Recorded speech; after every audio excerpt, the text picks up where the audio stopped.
고린도전서 12장 8절에서 11절. 고린도전서 12장 8절부터 11절 말씀 한 절씩 교독합니다. 어떤 사람에게는 성령으로 말미암아 지혜의 말씀을, 어떤 사람에게는 같은 성령을 따라 지식의 말씀을,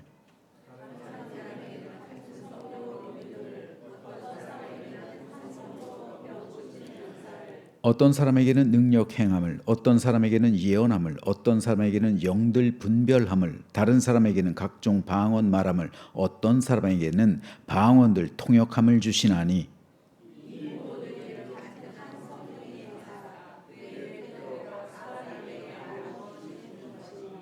아멘. 오늘 본문은 성령의 은사에 관한 말씀입니다. 은사는 선물들이라는 뜻이에요. 하나님께서 우리에게 값없이 주시는 선물들. 우리가 예수님을 구주로 믿고 영접하는 순간 성령 하나님께서 내 안에 임재하십니다. 믿으시죠? 예. 성령께서 내 안에 임재하시는 거예요. 이제 우리는 그리스도 예수의 생명이 있고 성령의 사람들이 되었습니다.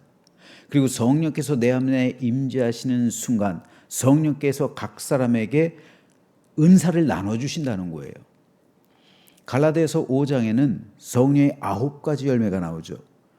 마찬가지로 고린도전서 12장, 오늘 우리가 읽은 이 본문에서는 성령의 9가지 은사가 나옵니다. 성령께서, 같은 한 성령께서 행하셔서 그의 뜻대로 각 사람에게 나눠주시는 거예요. 특별히 우리는 기도하면서 이 성령의 은사를 사모해야 할 줄로 믿습니다. 이 은사를 사모하지 않으면요, 성령께서 은사를 나눠주시지 않으십니다. 우린 그러므로 기도할 때 은사를 달라고, 은사를 하나님께서, 성령께서 왜 주실까요? 주의 일을 하라고요. 그 은사를 가지고 마귀 사단과 대적해서 싸워서 승리하라고요. 이건 성령의 은사입니다. 성령의 은사가 있어야 우리에게 능력이 있고 우리가 기도할 때 권능을 힘있게 되고, 그리고 악한 대적과 맞서 싸워서 이길 수 있는 영성이 우리에게 주어지는 거예요. 9가지 은사가 있습니다. 첫째, 지혜의 말씀. 지혜의 말씀을, 하나님의 뜻을 분별하고 하나님의 말씀을 성령의 뜻에 따라 그 말씀을 적용하는 지혜예요. 솔로몬이 지혜로 여인들 판결하듯이 그런 지혜가 있단 말이에요. 교회 안에 성령의 지혜를 받은 사람들이 있단 말이에요. 아주 지혜롭습니다. 그래서 교회 분쟁들이 있어요. 그 분쟁들을 기가 막히게 잘 풀어내는 사람이 있습니다. 성령의 지혜를 받은 사람이에요. 지혜의 은사가 있는 사람이에요. 이런 지혜의 은사를 받은 사람이 교회 리더가 되는 거예요. 그래서 바울은 가장 먼저 지혜의 말씀을 말합니다. 고린도 전서 그리고 후서는 특별히 고린도 교회에 쓴 서신이다.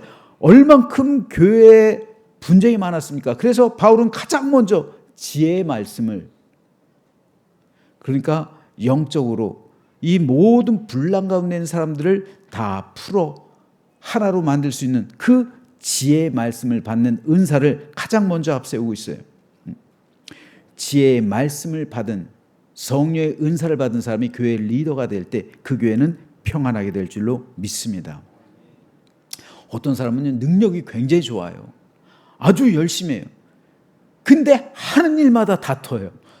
일은 진짜 잘하고 진짜 능력도 있는데 그래요. 왜요? 이 지혜의 은사가 없어서 그래요. 근데 어떤 사람은 능력이 좀 모자르는 것 같은데 이 지혜의 은사가 있어요. 지혜의 말씀의 은사가 있어요. 그래서 사람들을 다독여요. 하나가 되게 해요. 이 지혜의 말씀을 받은 은사입니다. 두 번째로, 같은 성령 따라 지식의 말씀. 이 지식의 말씀은요, 진리에 대한 진리에 대한 믿음의 확신. 그러니까 굉장히 교리적이고 아주 이 사람은 빈틈없고 교리적으로 완벽한 그런 진리의 스승, 지식의 말씀이에요. 어떤 이단이 와도 이단들이 그의 말에 복종할 수밖에 없는 그런 권위를 가지고 있는 이 지식의 말씀. 두 번째 은사고요. 이거 굉장히 중요하죠. 이단이 와가지고 막 해치고 다녀와요. 안 되죠. 지식의 말씀이 있는 사람 앞에서 꼼짝 못하고 오히려 그 사람들이 왔다가도 도망치는 이 지식의 말씀. 세 번째는 믿음. 같은 성령으로 믿음 주신다는데요. 이 믿음은 특정 상황에서 불가능한 상황을 가능하게 만드는 그 믿음이에요. 아유, 어떻게 이게 가능해? 근데 돼요. 믿음의 은사가 있는 사람 왜 안 돼? 되지, 왜 안 돼? 기도하면서 이거 가능하다고 외치는 이 믿음대로 될지어다. 예수님께서 너희 믿음대로 될지어다. 이거 믿음의 은사예요. 믿음의 은사를 가진 사람은 모든 것이 다 가능하다고 믿으면서 남들은 다 안 돼. 그런데 이 사람은 된다고 그래요. 믿음의 은사가 있는 사람이에요.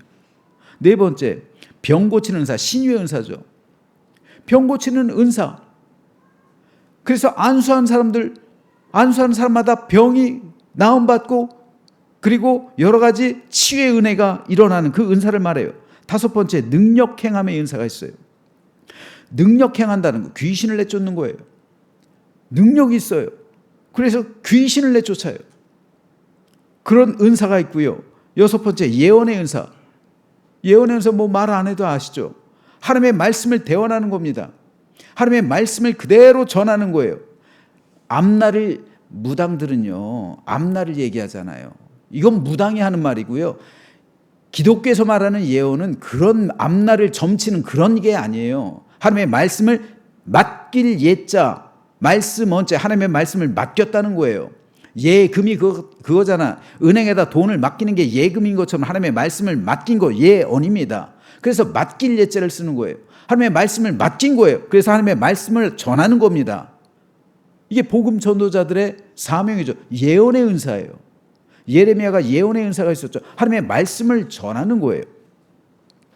그리고 일곱 번째로 영들 분별함의 은사가 있어요. 누가 거짓된 믿음을 가지고 있는지 똑같이 말하는 것 같은데 똑같이 말하는데 결과가 다를 수 있어요. 근데 영들 분별함의 은사가 있는 사람은 누가 거짓 영에 사로잡혀 있는지 누가 진리의 영에 있는지 그걸 분별할 수 있어요. 이 성령의 역사 가운데. 그래서 이단들을 분별할 수 있어요. 이 영들 분별함의 은사. 여덟 번째로 방언, 각종 방언 말함. 여기서 방언은 크게 두 가지 종류가 있습니다. 첫째로 외국어 방언이 있고요. 둘째로 영적인 방언이 있어요. 외국어 방언. 여러분, 전 세계적으로 약 5천 종의 언어가 있어요. 어쩌면 우리들이 하는 방언 가운데선 우리들은 모르지만은 저 뭐 아프리카의 토속 언어일 수도 있어요. 모르는 겁니다. 어떤 언어인지. 이 외국어 방언이 있고요. 또 하나는 영적 방언이 있어요. 이 세상에 속하지 않은 그런 천사들의 말, 그런 영적 방언이 있어요. 각종 방언 말함의 은사가 있어요. 그리고 어떤 사람은 마지막 아홉 번째로 이 방언들을 통역하는 은사가 있어요. 방언들 통역의 은사. 이 아홉 가지 은사가 있습니다. 그렇다면 저와 여러분은 이 가운데 어떤 은사를 받으셨습니까? 이건 물론 그의 뜻대로 각 사람에게 나누어 주신다고 그랬어요. 각 사람에게 나눠 주시는 거예요. 우리가 진정으로 그리스도인이 돼서 성령께서 내 안에 임재하시고 그리고 성령의 충만함을 입는다면 성령께서 그 기쁘신 뜻대로 우리 성향에 맞게 각종 은사를 나누어 주실 줄로 믿습니다. 근데 이 은사들이 눈에 보일 수도 있지만 드러날 수도 있지만 보이지 않을 수도 있어요. 아니 믿음의 은사를 어떻게 보여요? 그렇잖아요.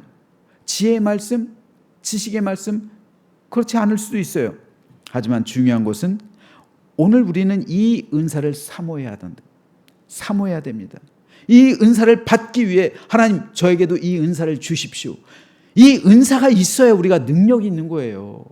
이 은사가 있어야 우리가 영적인 싸움을 싸우고 귀신을 내쫓고 이겨낼 수 있는 힘이 우리에게 주어지는 거야. 성령께서 우리에게 은사를 주시는 이유는 내 생명 걸라고요. 이 은사가 있으면요, 순교자들이 이 은사가 있었기 때문에 자신의 생명을 초기와 같이 버리는 거예요. 아니, 자식이 죽어가고 있어요. 자식을 죽여요. 주님을 부인하래요. 믿음의 은사가 있는 거예요. 얘들아, 잠시 후에 천국에서 보자. 이거 믿음의 은사예요.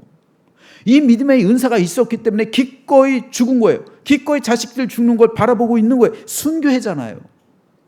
이 믿음의 은사가 없으면 우리나라 신사참배 때처럼 다 넘어지는 거예요. 성령의 은사가 없기 때문에 넘어지는 거예요, 여러분. 성령의 은사가 없으면 오늘 우리도 연약할 수밖에 없고 다 배교할 수밖에 없어요. 이런 성령의 은사를 오늘 우리가 받아야 할 줄로 믿습니다. 그래서 우리 교회 성령의 은사를 받는 교회가 됐으면 좋겠어요.